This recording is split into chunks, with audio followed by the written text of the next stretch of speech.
noches, bienvenidos. Yo soy Mávila Huertas, esto es 2018 y está con nosotros ya aquí en los estudios nuestro primer invitado, que es el ministro de Defensa, el señor Jorge Kisic. ¿Cómo me debo referir? ¿Teniente general? Teniente general. ¿O ministro Kisic? O ministro. O ministro Kisic.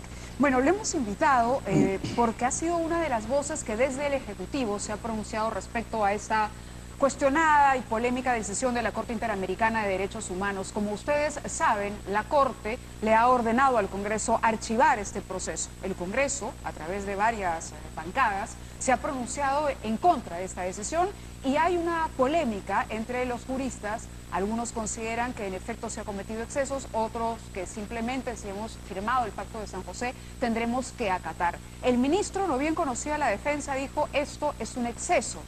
Y bueno, ayer estaba en el BRAEM, pero hoy ha tenido la gentileza de acompañarnos y quería preguntarle cuál es su lectura sobre esto, porque si bien es cierto afecta al Congreso, usted lo ha considerado excesivo con la legislación peruana en general. Muy buenas noches, bienvenido y gracias. Buenas noches, Mávila. Efectivamente, yo considero que el pronunciamiento de la Corte es un exceso porque todavía el Congreso ni siquiera ha discutido el tema de los 4 magistrados. O sea, la Corte se ha adelantado a una jurisprudencia que ni siquiera el Congreso la ha visto y por lo tanto está emitiendo una opinión adelantada antes de que siquiera haya habido el juicio o haya habido un pronunciamiento del Congreso. Por lo tanto, sigo considerando que es un exceso lo que la Corte ha hecho. Anticipado. Ahora entrevistaban a la ministra de Relaciones Exteriores y ella en efecto decía que se va a solicitar o va a ser el vehículo para transmitir la aclaración que ha solicitado el Parlamento. El presidente del Congreso, el señor Galarreta, a través de la Cancillería está solicitando una aclaración. En caso la Corte no cambiara de posición, ¿cuál sería su interpretación sobre lo que está ocurriendo con la Corte Interamericana? Bueno, primero ya se envió la aclaración a la Corte. La Corte solicitud más o menos de la aclaración. solicitud. Sí. Hay 90 días de plazo, tengo entendido, para enviar esa. Yo creo que la Corte, si la Corte no cambiara, está en manos del Congreso y del Ejecutivo aceptar o no aceptar el veredicto de la Corte, ¿no? Pero si el Congreso no acepta, eso nos colocaría en una posición de rebeldía. ¿Usted apoyaría la salida del Pacto de San José? Bueno, no es un tema del Pacto de San José. Hay más del 60% de los fallos de las Cortes que los países no han aceptado y no ha pasado absolutamente nada. La Corte no puede estar por encima de la jurisprudencia de un país. Yo tengo eso claro, los países somos soberanos y las decisiones que tomamos, si bien pueden ser,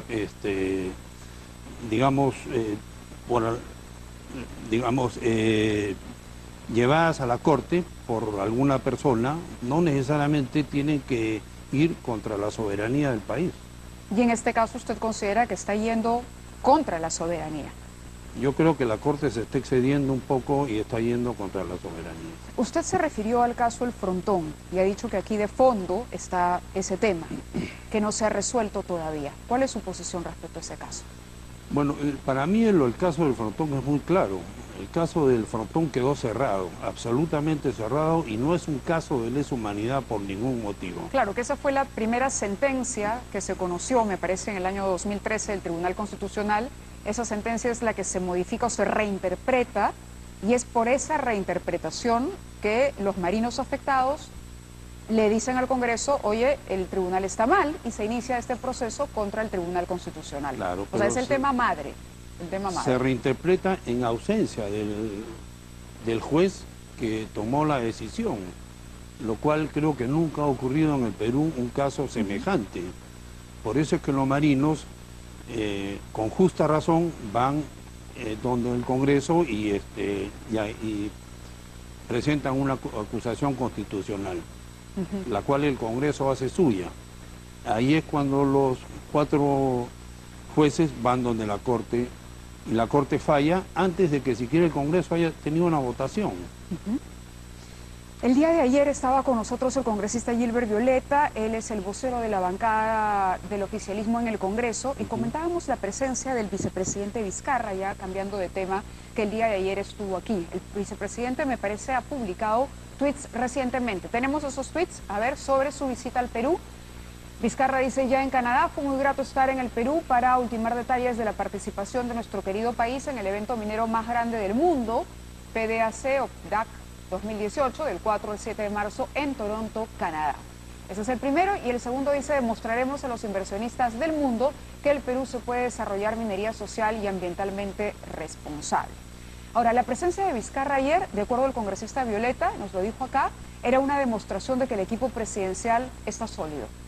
Está sólido cuando, digamos, no podemos desconocer rumores que hablan pues, de vacancia presidencial o de una eventual renuncia y de la posibilidad de que el señor Vizcarra asumiese la presidencia. ¿Qué lectura hace de estos? Yo creo que el equipo está sólido. El gabinete ministerial, que hemos tenido hoy día una sesión, estamos todos respaldando al presidente, estamos trabajando por el país, y este año se va a ver muchísimas más obras porque ya pasó la etapa de planificación de las obras que se dio el año pasado. Este año van a ver el público en general del norte y el centro, van a ver con claridad la ejecución de las obras. ¿Estamos hablando de la reconstrucción? De la reconstrucción en general. Por ejemplo, en mi despacho hemos mandado a hacer un plan general sobre todo el tema de Chosica. Entonces, dentro de un mes y medio me van a presentar un plan integral de Chosica y vamos a comenzar a trabajar en la cuenca del Rímac para prevenir que vuelvan a ocurrir los desbordes que todos los años se dan. O sea, estamos cansados de ver que todos los años el río Rímac se desborda y se lleva casas, etcétera, etcétera, ¿no? ¿Ha heredado usted este trabajo que había iniciado el ministro Nieto en su momento? Sí, bueno, al ministro Nieto, en la despedida que le dimos en el Ministerio de Defensa, yo lo felicité por el gran trabajo que él hizo en lo del niño, y nosotros seguimos con eso. Tenemos a nuestro cargo INDECI y tenemos a nuestro cargo todo lo que es no la reconstrucción, sino la prevención de los desastres naturales. Y este año inclusive la idea es crear un sistema único de prevención de desastres naturales y hacer gran propaganda para que en caso, Dios no quiera, haya un sismo de gran magnitud, la gente sepa qué cosa es lo que debe hacer, ¿no? El ciudadano de a pie. Me imagino que también está en desacuerdo con el proyecto presentado por el congresista Mauricio Müller, de limitar la publicidad estatal. Por supuesto, el Estado tiene que tener publicidad, la gente tiene que saber y tiene que conocer lo que el Estado está haciendo. En el gobierno del presidente García ellos lo hicieron, ¿no? ¿Autocríticamente cree que el gobierno no ha comunicado bien, que hay un mea culpa que hacer y una nueva estrategia que proponer? No, yo creo que los ministros están saliendo de acuerdo a los diferentes proyectos que tienen. Yo, por ejemplo, tengo un mes en el Ministerio de Defensa y ya he declarado más de 10 veces ya. Ayer en el BRAEN he declarado los 2 días anteriores sobre todos los proyectos y sobre todo toda la ayuda cívica que llevamos allá, ¿no? El gabinete del presidente, este nuevo gabinete, lo denominó el gabinete de la reconciliación. ¿Se siente parte de un gabinete de la reconciliación? Sí, hay que tener en cuenta que el gabinete tiene un mes. O sea, hay 9 ministros nuevos, creo que somos, y que estamos trabajando y estamos recién enterándonos de todo el sistema y estamos haciendo los cambios necesarios para este año hacer un trabajo en conjunto, ¿no? ¿Qué es lo que estamos haciendo en el gabinete? ¿Es de los que cree que el Ministerio de Defensa debe estar a cargo de un militar? Sí, ¿por qué no? El Ministerio de Defensa, los militares conocemos perfectamente todo lo que ocurre en el Ministerio de Defensa. No necesariamente los militares tienen que ser mal vistos como en una época.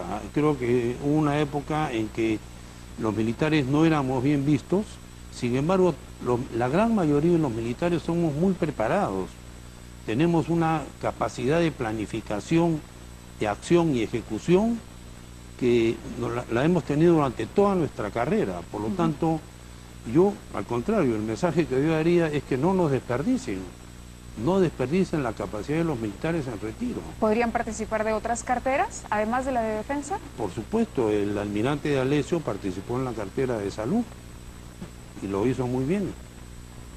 Para el indulto. ¿Ah? Para el indulto, sobre todo. Sobre todo. Sobre todo para el indulto.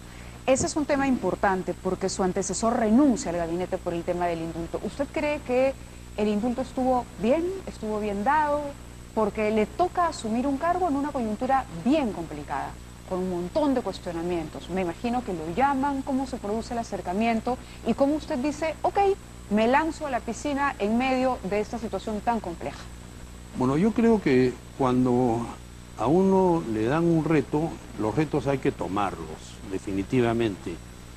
Y en un momento en el que el país necesita a su gente, hay que meter el hombro.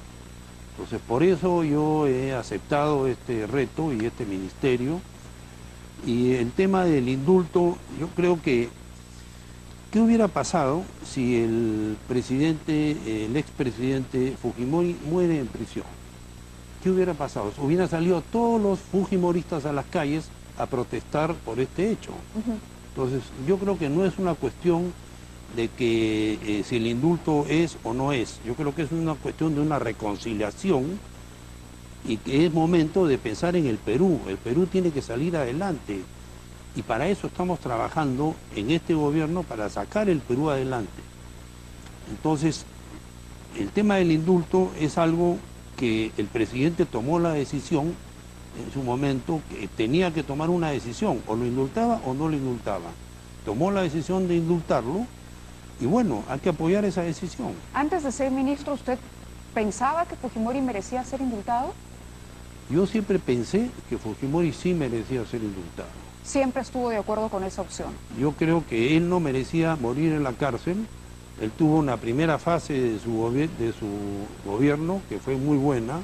Lamentablemente después hubieron ciertos problemas, pero yo creo que un expresidente no debería morir enfermo en una cárcel. ¿Era una mejor opción el indulto que, por ejemplo, un arresto domiciliario o un proyecto de ley presentado desde el Congreso, que fue lo que el presidente dijo?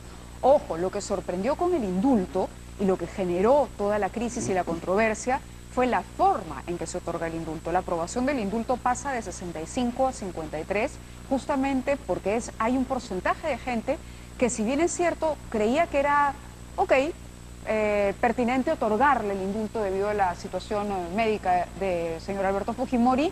Este debía darse con todas las de la ley, con un estudio, con la calma y las garantías del caso. Al otorgársele el indulto 2 o 3 días después de que Kenji salvara al presidente de una vacancia, esto definitivamente queda claro o evidente como una negociación política. Se va el ministro Rospigliosi, se va el ministro Nieto, se va el ministro del Solar, y los que se incorporan, para nosotros es importante conocer si ustedes fueron informados de exactamente qué es lo que pasó, si ustedes no lo leyeron así, creyeron que en efecto había una intención, si era la mejor posibilidad, o como le preguntaba en un inicio, pudo haber existido otra salida para que no quede la sensación de la negociación política. Bueno, la decisión del presidente fue por el indulto. Yo estoy seguro que no hubo negociación, porque inclusive el indulto se presentó antes de la noción de vacancia. Entonces, no hubo espacio para una negociación. Por lo tanto, lo que piensa la gente que hubo la negociación, a mí me parece que no hubo ninguna negociación, sino simplemente los indultos se presentan normalmente el 28 de julio o en Navidad, que es normalmente donde los... ¿Qué pasa si la Corte dice que Fujimori tiene que volver a prisión? Bueno, ese es un tema que todavía no ha ocurrido. Así que esperemos que no sea así. ¿Han discutido ese escenario? No, bueno, lo que se está discutiendo ahorita es lo que acaba de ocurrir con la Corte, ¿no? Pero no hemos discutido todavía la posibilidad de... Porque ahí de sí que el la Ejecutivo Corte, tendría que proponer una respuesta. Ya no sería el Legislativo, sino el Ejecutivo. Es una decisión claro, presidencial. obviamente, tendrá, ya en su momento se discutirá esa respuesta y tomaremos una decisión, ¿no? ¿Qué pasa si el presidente es vacado y asume el vicepresidente Martín Vizcarra? ¿Usted continuaría siendo ministro del vicepresidente Vizcarra? No, bueno, yo tengo que renunciar, definitivamente, porque el gabinete en pleno renunciaría en caso de esta situación. Yo espero que el presidente no sea vacado. Yo creo que la democracia en el Perú debe continuar siendo, el presidente fue elegido por el pueblo y debe terminar su mandato hasta el 2021, que es lo que le corresponde, ¿no? Usted renunciaría. La ministra Mercedes Arauz ha dicho hay un grupo de extrema izquierda que quiere un golpe de Estado. ¿Coincide con esa posición? Los pedidos de vacancia son intentos, en el fondo, de es que no hay una acometer un razón, golpe de es Estado. que no hay una razón para la vacancia. No hay, el presidente probablemente puede haber tenido algún problema, pero ese problema que ha tenido no es una razón para una vacancia. Primero que se investigue. Al presidente Humala nunca se le planteó ninguna vacancia y se le investigó después de su mandato. Entonces, ¿por qué no ocurre lo mismo con el presidente Kuczynski? ¿Cuál es la diferencia entre uno y otro? ¿Han hablado de este tema internamente en el gabinete? ¿El presidente les ha contado cuál ha sido esta relación, estos cuestionamientos? ¿Ustedes tienen clara cuál es la situación o la relación que mantuvo el presidente Kuczynski a partir de todo lo que se ha revelado en la prensa? Con Odebrecht, con las otras son empresas. temas personales del presidente Kuczynski. Nosotros no estamos en condiciones de preguntarle a él exactamente sobre su relación con Odebrecht o no. Él está absolutamente seguro y los ha manifestado en el Consejo de Ministros que él está limpio, que no ha tenido ningún problema. Sí, y si se con demostrara Odebrecht, lo contrario. puede haber tenido algún conflicto de intereses. Un conflicto de intereses por una u otra motivo no es un motivo de vacancia bajo ningún punto de vista. Un conflicto de intereses. Ni en ningún país. Si fueran muchísimos los conflictos de interés. No, hablo de de 2 o 3 conflictos de intereses que puede haber tenido. Yo no los conozco. Correcto. O sea, no voy a mencionar ese tipo de cosas que no conozco. Pero hasta ahora no hay ningún motivo para la vacancia. O sea, hay una exageración de la izquierda, efectivamente, que quiere vacar al presidente y quiere presentar una moción de vacancia. Yo creo que el Congreso no debe entrar en ese juego. Y usted, si se diera la prueba, en el hipotético caso de que en efecto sale un documento determinante, ¿ahí sí se separaría o continuaría? Por eso le preguntaba, y para mí era importante saber qué tanto han conversado con el presidente, porque la situación en general, no podemos negarlo, es de inestabilidad. Y el tema aparece todos los días y permanentemente en los medios. Y me imagino que para ustedes no es el escenario más cómodo para el trabajo, cuando tienen a un presidente permanentemente golpeado con estos documentos que aparecen y con estas denuncias que se Bueno, hacen. pero nosotros seguimos trabajando y está claro, en el Consejo de Ministros cada uno sigue trabajando, cada uno sigue haciendo su labor, Defensa apoya a todos los ministerios que tiene que apoyar y seguimos adelante.